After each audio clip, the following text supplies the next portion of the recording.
सहनाववतु सहनौ भुनक्तु सह वीर्यं कर्वावहै तेजस्विनावधीतमस्तु मा विद्विषावहै। ओम शांति शांति शांति। हरि ओम। तो भगवान अब आगे कहते हैं, मयि एव मन आदत्स्व मयि बुद्धिम निवेशय निवस्यसि मयि एव अत ऊर्ध्वं न संशया। तो भगवान कहते हैं, मयि एव मन आदत्स्व, मुझ में मन को आधारित करो, लगाओ, और मुझ में मयि बुद्धिम निवेशय, मुझ में बुद्धि भी लगाओ। तब क्या होगा?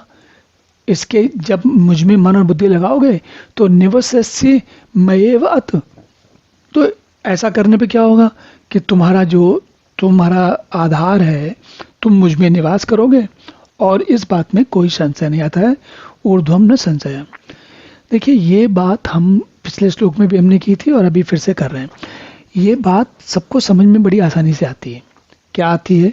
हम इस जीवन में, आज के समय में, हम परिश्रम का फल भली भांति जानते हैं।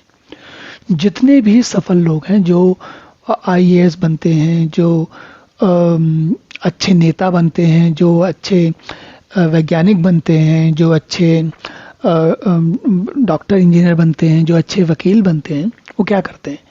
उनका मन और बुद्धि उसी कार्य में लगे रहते हैं। और जो बहुत अच्छे, जो जिनका व्यापार बहुत सफल होता है, वो क्या होता है? उनका भी तो वही होता है।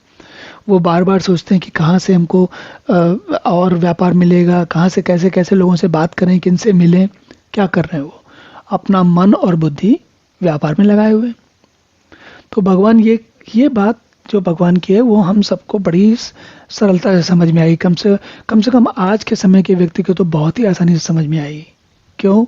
हम सभी इस प्रकार की सफलता का लगातार स्वाद चखते रहते हैं, लगभग लगातार। अब किसी को देखिए, आज के समय में बच्चों को पढ़ने के लिए कहा जाता है, खेलने के लिए कहा जाता है, या कोई उनके अंदर और प्रतिभा है, तो उस प्रतिभा के लिए कहते हैं कि बार बार प्रयास करो। तो आजकल के समय में जो जैसे टीवी में जो कुछ ऐसे प्रोग्राम आते हैं जिनमें कि बहुत अलग अलग प्रकार की प्रतिस्पर्धाएं होती हैं, कभी नाटक की, कभी नृत्य की, कभी किसी और शरीर सौष्ठव की, उसमें क्या होता है? वही लोग पहुंचते हैं जो बहुत प्रयास करते हैं। तो हमको सबको, अधिकांश लोगों को पता है कि भाई अगर कोई काम साधना है तो उसमें लगना पड़ेगा। तो भगवान यही कह रहे हैं कि भाई तुम जिसमें मन को लगाओगे, मुझ में मन को लगाओगे, मुझ में बुद्धि को लगाओगे, तब तो मुझ में ही निवास करोगे, मतलब मुझे ही प्राप्त करोगे।